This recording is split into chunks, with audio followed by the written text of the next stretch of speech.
Hello, and welcome to the Thrive Mindset Podcast. I am so glad you are here with me. My name is Carrie Dale, and I am your host. I am an entrepreneur, author, podcaster, manifester, and motivator. And I am on a mission to empower you to create the life of your dreams. If you are looking to up-level your life, relationships, finances, productivity, and success, you have come to the right place. I will share with you tools, resources, strategies, my failures, and my successes that have all helped me achieve the life of my dreams. It is my goal with this podcast to help you see your potential and empower you to create the life of your dreams. So let's get to it. Welcome back to the Thrive Mindset Podcast. I'm Carrie Dale, your host, and today I have Nat Olson with me, who is a spiritual coach and numerologist who helps heart-centered professionals elevate their impact through the power of their numbers, their inner wisdom, and their creator. She helps them step into who they are really and share what is really on their heart so that they can craft the life, legacy, and career that they are designed for. Welcome, Nat. Thank you so much, Carrie. I'm so excited to be here. I am too. Just for everyone out there, Nat and I are friends as well. And she is someone I think that will encourage you all and just give you a different point of view and a different thought of how to look at life. She's pretty amazing. Oh, thank you. Well, I would love to start with your story, if that's okay with you. Yeah. You know what? I'm sitting in this she shed that my husband just built for me in our backyard. And I had this moment where I recognized, wow, I had a vision of this 20 years ago. And it was one of those full circle moments where I had that feeling of, I do think that God, the universe, does place on our heart who we're here to be and what we're here to do. And sometimes it just takes a little bit of like data collection to get there. So, in my early 20s, I had this feeling, I had this knowing that what I really wanted to do was to get paid to be me, get paid to have meaningful conversations with people. I remember I went to this like self-development seminar when I was 20, and that was what they had you do. They had you close your eyes and just dream about if you could have it all your way, what would you be doing? And I saw being in my own little studio, having conversations like this, like deep spiritual, philosophical conversations. But I was young, poor, on food stamps, a young mom. There was no possibility of how to go from point A to point B. Like I had the dream, but that was it. And so I feel like this thing happened. There was this moment, this turning point in my life. I think this happens for all of the clients that I work with who feel like they're hiding in plain sight. They feel like they're at a ceiling of success. And it was where I was in my mid-20s. I had gotten a degree in nutrition education. I was starting my own nutrition practice. And I thought I was doing everything right. And I got really sick. And I got sick. I mean, like when I was the last person that should get sick. I had an immaculate diet. I exercised every day. I mean, I was walking my talk. So it was this really, looking back, it was this really luminous moment where I felt like I was being course corrected and I was being guided to my great work. Every single client that I work with has their own version of this same story where they sort of realize they've crafted a life, a career, a business, a relationship, even around who they thought they should be to get attention, love, safety, security, and then to realize something's off. This isn't actually who I am. And so I got really sick. For 6 months, I was nearly bedridden. I couldn't walk from one side of the house to the other without getting winded. I went to all of these specialists. Long story short, they said, you're going to have these symptoms for the rest of your life. You're going to have the white blood cell count of a chemo patient. You are going to be depleted and fatigued. And I'll just never forget that this little light bulb moment went off in my head of, I wonder then if nothing in the physical world can make me better. I wonder if there's something in the non-physical world that could make me better. My mind, the realm of the spiritual. And so I was lying in bed because I couldn't do much at that time. And I had gotten out this old box of books that I had stored when I was a teenager. And at the very top of this box was a book by the MIT mathematician, Matthew Goodwin. And it was on numerology. And I opened that up and calculated my numbers. And I felt what I had been searching for so long. I felt the presence of God, of that bigger and greater energy. It was like I was reading on paper a love note, a reminder from my creator of who I actually always was, that I was the little girl at 12 years old who was like reading autobiography of a yogi, that I majored initially in religious studies and philosophy. It was God saying, remember who you are. This is why you're sick. And so the numbers in my chart just helped me remember my gifts. They helped me remember my calling. And within weeks, I started to get better from just simmering on, oh, I'm going to have to be who I am now. I'm going to have to no longer give my power away or be under the thumb of another authority figure, which is, by the way, are always thematics for somebody that has an 8 in their chart. Mm-hmm. And I got better and better. And ironically, the sweet clients that were open to this hippy dippy trippy stuff, they were getting more results from learning about their numbers and their divine design than they were getting from the menu plan that I was giving them. Mm-hmm. Right. Yeah. So, and so that's what set me on this journey of becoming a spiritual coach and a numerologist. Oh, that's so beautiful. In fact, I had goosebumps multiple times as you're talking about that. Just imagining you. I mean, I can imagine you with your oldest daughter, just, being in that time and in that place and the stress and the burden of not following your heart, but then needing to provide. And it's such a hard thing. I think that so many women, I mean, not to say that men don't as well, but I feel like so many women do that, right? We put our families first and our children first, and we forget who we are until one day something happens.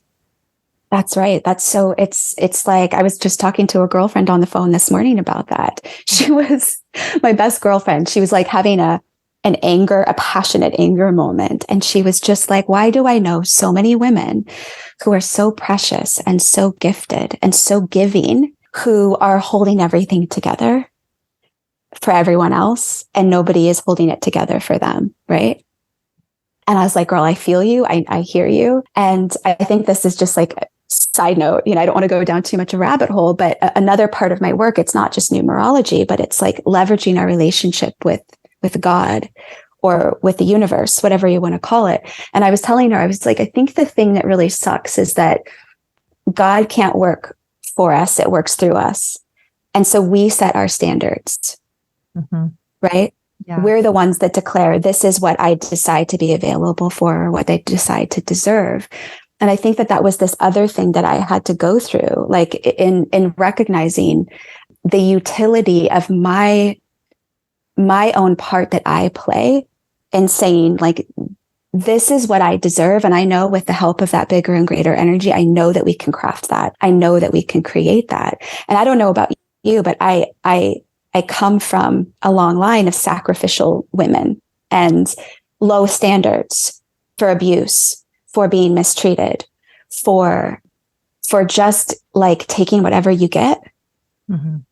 And so that was also this other thing that I kind of had to go through, was not only understanding what makes me beautiful and the gifts that God gave me, but then also recognizing, I have to kind of work through my own stuff so that I can actually give to God the thread of thought that I want him to weave into my life, and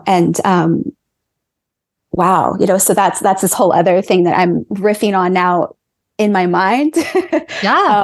Mhm. But it's so in line with everything that I love to encourage, which is manifesting, right? Manifesting the life Yeah. that you deserve, what you dream. I mean, that all is in line. But I do want to go back to numerology for just a few minutes. Mhm. I think there's a lot of people that have no idea what you're even talking about. So Yeah. I know it's a big, big topic, but maybe you could just give an overview. An intro. Yeah. Yeah. So numerology is based on the premise that numbers are the fingerprints of God. They're the fingerprints of this divine intelligence behind existence. And that the numbers then that are derived from your birth name and birth date speak to how you are designed by the universe to be successful, to be aligned, to be most impactful. The way that we get your core chart, or I focus on 4 primary numbers in your chart, are from your birth date. So we add your birth date down to a single digit. That's where we get your life path, or what I also call it is like, it's your calling. Mm-hmm. So I'm an 8 life path. My calling is to accumulate power and wisdom and share it with others. There's always sort of a similar training phase for every number. So usually for people with an 8, they give their power away to authority figures. They experience the misuse of power. So there's so much richness in this, but that's the life path number. It is your calling. Then what we do is we take your birth name, like what's written on your birth certificate. And with this alphanumerical system, we add each letter down to a number, and then add your name down to a single digit. That's your expression number. And those are your greatest gifts that you have to give others. Okay. That's such a fun one to dive into and to talk about, because one of the common thematics that I see is that people make themselves wrong for being who they are, and they make themselves wrong for having the gifts that they have. So for instance, for me, I'm a 9 life path, a 9 expression number. Okay. And the 9 is the passionate, deep, wise old soul. And I was told my whole life that I was too much because I'm very passionate, very emotional, very deep. I mean, I was the kind of kid that was like reading poetry and like writing poetry to boys that I liked. And I was just a very intense kid. But like, that's an example of, I was told by exes, I was told by family members that this incredible gift that God gave me was something to be tolerated and not embraced. And so in my work with clients, we'll decode the expression number, and then we'll really get them 100% behind seeing the beauty of it. And then there's 2 other numbers that I'll go over really quick just for fun. So then the vowels of your birth name are add down to your heart's desire number, which is oftentimes speaking to a repressed need that you have, but it's often a secret key to your success in career. It's usually something that lights your fire, that gives you Christmas morning excitement. I have a 2, which means that I have a deep desire for connection and deep, intimate relationship. Mm-hmm. And I've crafted a whole coaching business around deep one-on-one connection. I only work with people long-term. So they get the intro session, but then we move into a 6-month program together, because that's my zone of genius. That's where I thrive. I have girlfriends that are coaches that are the one and done. Like, they want to see somebody for a month and then set them free. Oh, that's gosh. Their zone of genius. Yeah. Like, just let's do the strategy. Let's give you all the pieces that you need. And then they love that. But right. So that's the 2 heart's desire. And then the personality number is derived from the consonants of your birth name. And that is speaking to your attraction factor. It's like your marketing number. It's how people see you and how you magnetically draw people into your life, your business. Oh, so much of this feels very similar to like human design.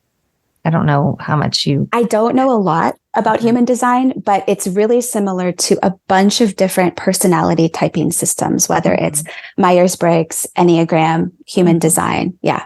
Yeah. Well, they all give you, at least in my experience, they all give you things. They all give you pieces of you to think about and go, oh yeah, that really resonates with me, or no, that doesn't. And yeah, I love that. I've dug in more into human design this last year, and it's been fascinating just to say, oh yeah, that is truly me. And it's kind of the same way. It's based off of, your birth date, your time, those kind of things. So it's not It's not just a personality test. It's based on your design, right? Yes. So, Yes. yeah, who you truly are, which I love. How has your life changed since you have really embraced this? I mean, obviously you're healthy now. Yes, I healed. Yeah. But that was like, that was like the baby beginning, it's been a long journey. Here's what comes up for me that I think is, to me, the ultimate result. I'm literally a different person now. And I don't mean like I changed, but before I understood how I was designed, I was filled with anxiety. I struggled wildly in feeling joy and feeling guided and being happy. And I think, as really intense as this sounds, this work has enabled me to have that deep faith that when I'm on my deathbed, I will have known that I was truly embodying who I am and crafting a life that's true to me. And so there's, beautiful physical manifestations of that. Like I now have a partnership, a marriage where I feel so adored and so loved and so cherished. That's oftentimes a byproduct of falling in love with yourself, right? Mm-hmm.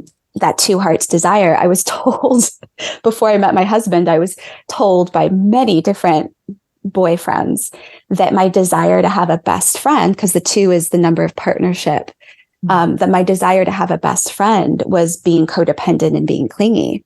I was made wrong for a divine desire that I had. Some people with a 5 in their chart, they're very freedom oriented. They need a lot of space, mm-hmm. right? So it's like there are some people that are wired more for that spaciousness. But like learning about that number, it was like it enabled me to sit with, wait a minute, what if there's nothing wrong with me and I can actually want what I want and I can actually have what I need to thrive, and what feels like it was, seated in me as a divine desire. So I now have a man in my life that's a healthy, supportive man. I literally, I make 6 figures simply having meaningful conversations with people. And I did not come from a family of entrepreneurs. I came from government workers, Yeah. And, I invented this career. This career didn't exist at all, at least in the early 2000s, And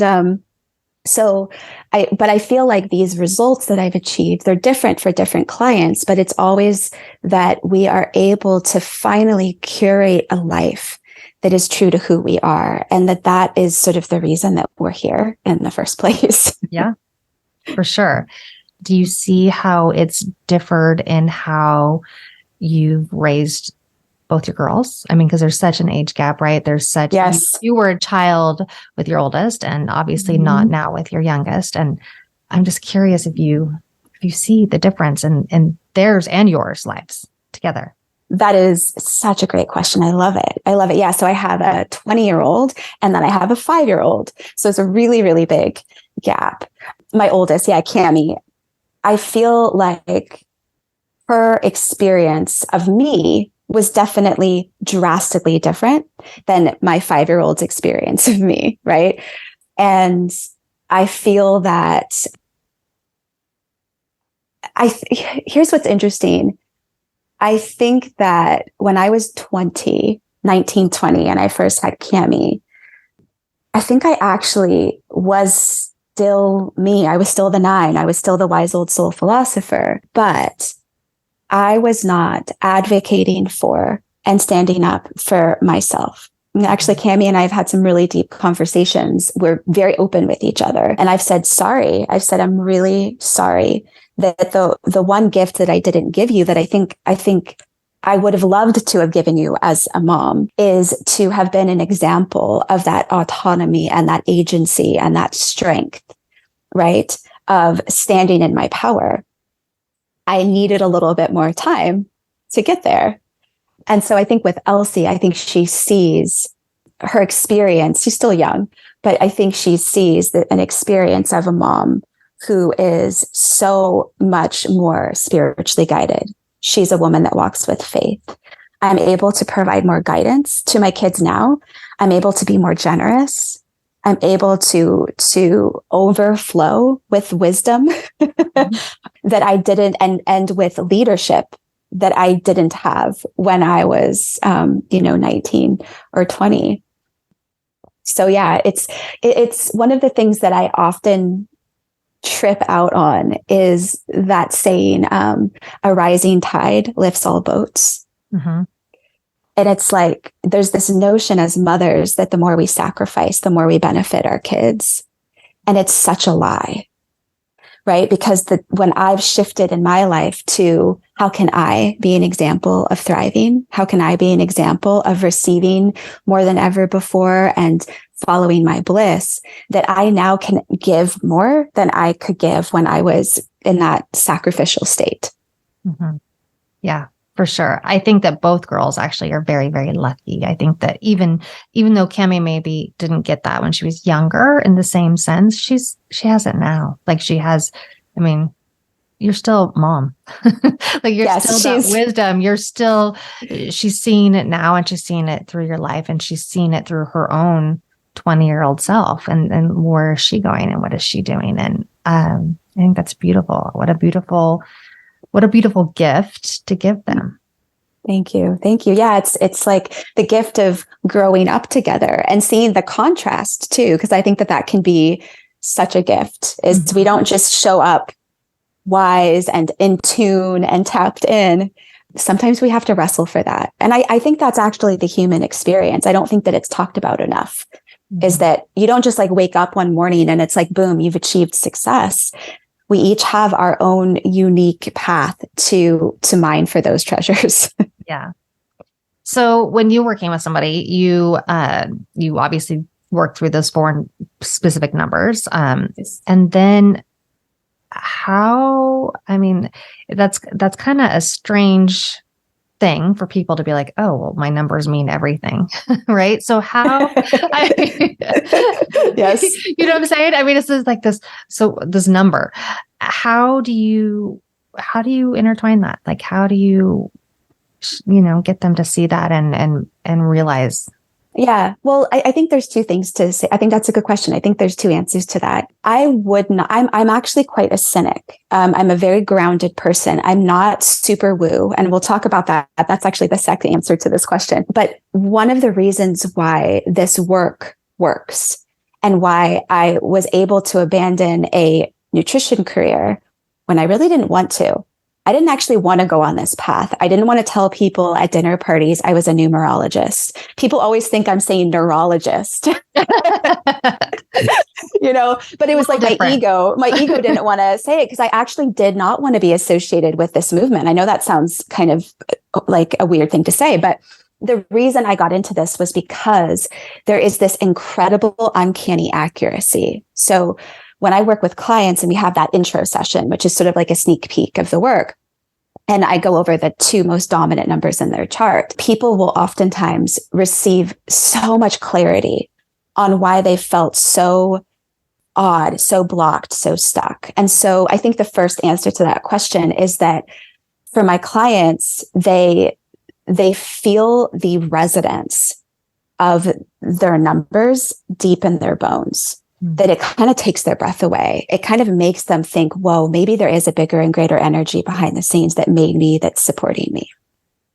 The second answer to the question of like how to get people behind this and how to get people really engaged in their beauty and brilliance with these numbers is actually a weird answer. But when I was paying off my nutrition tuition, I worked at a metaphysical bookstore and crystal shop in Mount Shasta, California, which was a spiritual mecca. And it was the greatest education and insurance policy for integrity that I've ever received in my life, because what I learned when I was there, and I rubbed shoulders with famous New Age authors, spiritual gurus, monks, teachers, all of the people and all of their students. One of the things that I observed was how people that pursue alternative spiritual paths think that they're getting away from dogma and the misuse of power, and they're not. It is really in the spiritual movement, the New Age movement, what runs rampant is the disempowerment of an individual's wisdom. They give their power away to a teacher, to a guru. And so the second thing that I do, and it's a part of my coaching framework, is we will talk about your numbers. We will remind you of who you are. But then for somebody to truly get behind their next step, to truly get behind the next manifestation that they want to bring into their life, we need to tap their inner wisdom. I really believe that every single person, as cliche as it sounds, has the answers inside. And that's why I'm such a lover of coaching. I think that coaching became a movement because it was something that was like deficient in our society, is tapping a person's wisdom, witnessing who they are versus telling them what to do or all of that. That I cannot tell you. I should probably make a soundbite of recordings of my calls. How many times a client will say, I don't know the answer. And when I push them, yeah, you do know the answer. You have been receiving guidance. The universe has been speaking to you. Hundreds of women have started crying and said, you're right, I do know. Mm-hmm. And so my work isn't really numerology. My work is helping women fall in love with themselves and trust themselves again, so that they can create a life that's true to who they are. And that, like when I kind of discovered that it can't just be numerology, that it has to incorporate a woman's inner wisdom, like that was when my body of work really catapulted. And I was able to kind of I was already trying to do it, but I hadn't presenced it. But when I really recognized, this is the framework, it was like, boom, women started to just really get those results, right? Of this is the clarity. This is the validation that I needed. This is where my path is meant to be. Mm-hmm. Does that answer the question? That was kind of... No, it totally does. And I love where you took that with two different takes on it. And I love specifically about what you're talking about with coaching, because I find it fascinating myself that people know, they know what they want to do. They know what they want in life, but they're either scared or they just need somebody to listen, or they just need somebody to go, did you hear that in yourself? Did you hear what you're talking about all the time? I mean, even with this podcast, with the journals and the things I've been doing this last year, it was my husband going, Carrie, do you see what you love? Do you see what you're so good at? Do you see, it's like you were saying with the conversations. I love these conversations. I love just spending time with people. But anyways, that's not a surprise to me at all. And just a side note, when we had that wine night and we were talking, I remember thinking this is a gift, a gift that you have is that deep wisdom talk. Right. And it's so true. I'll add one thing to that. I think that one of the greatest deficiencies that we have right now in our society, I'm talking about over the last 100 years, has been truly being witnessed by other people. In the olden days, you might have had the shaman in your tribe who would have witnessed the gifts that you had when you were born to then contribute to the whole. But it's really the lucky few that were born with a parent who actually witnesses who they are versus who they want them to be, or who has blessed with having a mentor. I mean, we don't really have that anymore. And the community that I interact with the most are also people that were really disenfranchised from religious institution. So they don't even get the depth and the mirroring from a priest or from a person of God, if that makes sense. So they're just wandering around, searching for somebody to witness them, to see them. So I do think that that's one of the reasons that coaching has emerged, is because we've sort of had this deep deficiency in being witnessed, and also just in the spiritual depth that comes from having a wise one, in your life. I think it's so funny because even though I do this for a living, I still need to be witnessed, like you said, by my husband, by my girlfriends, of like, Nat, did you recognize that you are missing this thing? Yeah, we all need that. Yeah. It's a journey, right? It's such, life is a journey, and it's beautiful. So what or who inspires you? I mean, I know you talked about like the bookstore when you were a girl and stuff. And that actually made me think of, and I can't think of his last name, but Gary is his first name, and he lives in Mount Shasta. He's an author, been on Oprah a million times. It'll come to me, but I know for a past guest, he is her inspiration. And I'm just, what inspires you? Who inspires you? I'll have to think about that one. But the first person that comes to mind, actually, like if somebody asks me, who would you want to have dinner with?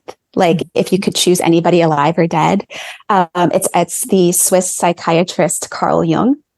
Okay.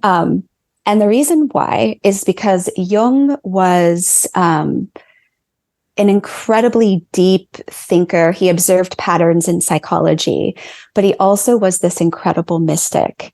And he was the one that coined synchronicity, like as a thing, like that was something that he observed. But he actually also coined the term archetype, which is really similar to the numbers in numerology. The numbers are archetypes. They are these timeless behavior patterns that you see throughout human history. And so I actually went through a crisis in my career. It was when I first started. I think maybe it was year 3 of being a spiritual coach numerologist. But I still remember I was in Ashland, and I was in a hot tub. I was in a friend's hot tub in the Ashland Hills. And I was like, I do not want to be a numerologist. There's something that's wonky about this. There's something that's not right. And she said, well, maybe you can revolutionize numerology, right? Like maybe there's something that you can bring. And it was after that I found Jung and found his interpretation of the archetypes, or these like timeless energies that exist. And that saved me, and it saved the work. Is I wanted to find a grounded way to do this work, a way that was very, very deep and psychological. And he was just incredible. Oh my gosh. He has the most incredible magical stories too, like in his bio. That's a conversation for another time. But he was a true mystic. Yeah. I'm going to have to figure out who he is and go get some books. I love that. Do you see this path that you're on continuing in the same way, or do you see it evolving and changing as time goes on, or? Yeah. So yes, I do. It's funny you're asking that, because I've been pondering that myself. I know that I'm going to be doing a version of this work until the day I die, because that's how much I love it. My whole thing, my goal for all of my clients is I want you to get paid to be who you are. So I'm always going to be who I am. I'm always going to be this philosopher diving deep into these sort of ancient texts and stuff. But yeah, I think what's next on my heart is to keep doing what I'm doing, but what I've been considering is wanting to become a spiritual minister, like not on stage. Like I don't want to be on stage or have a congregation or anything. But I really, really want to deepen my understanding even more of what it means to support other people in life through spirituality. Like even with what's going on in the world, I always think to myself, whatever I'm doing, I want it to be applicable for the truth of life, right? Like sometimes in the New Age or the law of attraction or even manifestation, there's this the rules that apply to us don't necessarily apply to the person who's suffering over in, Israel or in Africa. Like they don't sometimes translate, because the spiritual truths that we can access here are not necessarily spiritual truths that people can access who are truly experiencing the darkness of humanity. And I'll think about that constantly. So I think that's my edge, is how can I deepen my work to the point that it can be applicable and it can be useful to the nuances of life, to mortality, to death, to the suffering, the light and the darkness. That's always been something that I have wanted to have be a part of my body of work. Yeah, that's a tough one, right? It is so, I mean, because I think you and I are alike in this, but I mean, I believe that everyone can create this life that they want. But then when you think about, like you said, when you think about things that are happening across the world right now, or you think about areas that are less exposed or in, middle of the jungles, or that they don't have the interaction, the wisdom, the wise people around them to teach them these things. It's a hard thing to balance. It is. And I think that having I want to be able to create a framework that even translates to that. And I'll tell you really quick, one of the things I've thought about is, so in the law of attraction, there's this belief, and I really believe in the law of attraction. I've seen it. I've seen what happens, like attracts like, but there's this notion that you attract everything in your life. And one of the things that has really helped clients who have experienced incredible darkness, or maybe even, just came out of something that was really dark, is, well, I don't think that you attract everything. I don't think that the babies that are, over in war zones are necessarily attracting it. But what I'll tell you that I've thought a lot about and philosophized on is that I think it's like this. I think it's like, we were given this incredible creativity to manifest, to direct our energy and attention, and to do what we can with the clay that's given to us. Mm-hmm. And it's like my favorite quote by Gandalf in Lord of the Rings. Frodo is like having this moment where he's feeling the weight of the ring and he's acknowledging he might die on this journey to destroy the ring. And he said, I wish it wasn't me that had to carry this ring. And Gandalf says something like, I'm probably butchering the quote, but he says something like, so do all who wish to see such times, but that's not for them to decide. All that is for them to decide is what to do with the time that's given to them. And that is my favorite quote. I've repeated it to my daughters. I've repeated it to my husband in these moments, of a family member being diagnosed with cancer or whatever, right? It's like, or what's going on in the world. That to me is women who walk with faith, the clients that I work with who are wanting to impact the world and wanting to bring more light into the world. This is one of those principles that we talk a lot about, is that we do what we can with the time that's given to us. And that is the greatest gift. But no, we don't attract everything. And so these are the things, this is, I think, the edge of my next, layer of work is this kind of very deep topic. Yeah, it is. It's definitely, it's a conversation probably that could go on for hours if we let it. But yes, but I do love talking about it, even if it's just briefly and sharing that, because I think, especially for me, I think that people will go, well, you just think everything is manifested. And I do think majority of things are, but you're right. There's stuff that just comes out once in a while and there's nothing you can do about it. And it's how you move through it. And it's how you continue on and you live your day. Are you going to carry that ring on or are you not, Yes, Right? exactly. And it's totally open for debate of the percentage of reality that is not ours, right? Whether it's 5%, 10%, right? But I think that if the universe gave us free will, it means it gave everybody else free will. And so to create. And so there might be some people that have created some weird holodecks of reality. And I do think that the manifestation world is spot on, and that we have such a massive say that can change our life and change our world, and that we need to tap into that. So I definitely think that there's truth to that, but it's been incredibly transformative for clients to kind of go, oh, wait a minute. I don't have to take responsibility for everything. I can just go get to work. I can just go focus on what I'm going to create next and acknowledge that maybe I've just like sometimes run into wonky people or wonky situations or realities of what's happening politically, you know?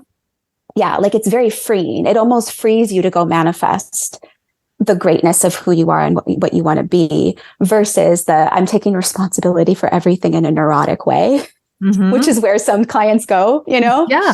Yeah. Yeah. Well, we can get into our minds, right? We can think that we're because we're different, we're crazy or something's wrong with us. But yeah. So with your clients, I'm not even your clients yet. How about with people that are listening to this and thinking, I'm kind of curious. I'm kind of not, Nat's really piqued my interest here. Can they reach you? Can they, how do we, move them forward in this process? Yeah. Well, I would say a couple of things. So on my website, natolson.com, you can kind of get everything there. It provides a link to my Instagram account where I will post a video a week that's sort of a spiritual bite or a spiritual thought. I post more about my work. But also on my website, it will kind of give you a more in-depth overview of the framework that I use and the problems that this work solves. So I encourage people to check that out. And then I also have my podcast, the Numerology Chick podcast, where if you're kind of on the fence and you're like, I'm not really sure about this, I have a bunch of episodes that are, diving into numerology, diving into some of the most common topics that I cover with clients. And so that's just kind of a great way to either just be inspired or to kind of assess whether this is the work that they might have been praying for. Perfect. I'll share that in the notes. And then one last thing for you. Is there anything else on your heart or you think that we should chat about that we haven't yet today? I want to ask you a question. Okay. What do you think was a factor that helped you change trajectory and move to the next level in your life? Oh, I've always felt in my soul, there's something more. Like my entire life, I've always said, I feel like I have something to say, something to do, there's something more.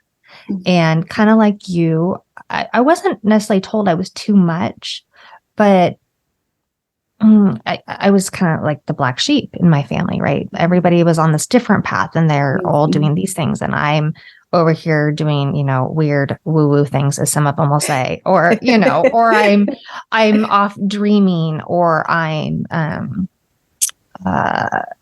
just don't think about things the same way. Right. Yep. And I really recognized it within real estate. And I really recognized that with that, I love helping people. Like I love helping people figure out their dreams and discover that and truly manifest that into their world. I mean, a home is a manifestation. I mean, you've manifested your new one, which right.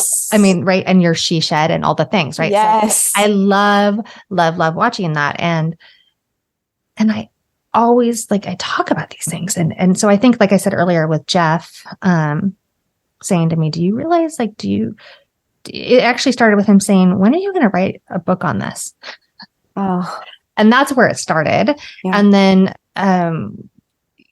we do an annual trip together where we sit down and we reflect, and we call it our Triple R trip, where we sit down and we reflect and recalibrate and re-energize for the year. And it was part of that. It was part of that, and us having conversations and him going, just do this. And then watching how, when I finally didn't necessarily give up the other things I'm doing, because I do love those, but when I finally started moving it in a way towards the things that I love and sharing what I love, it just started flowing, like people and the things and the connections and the opportunities and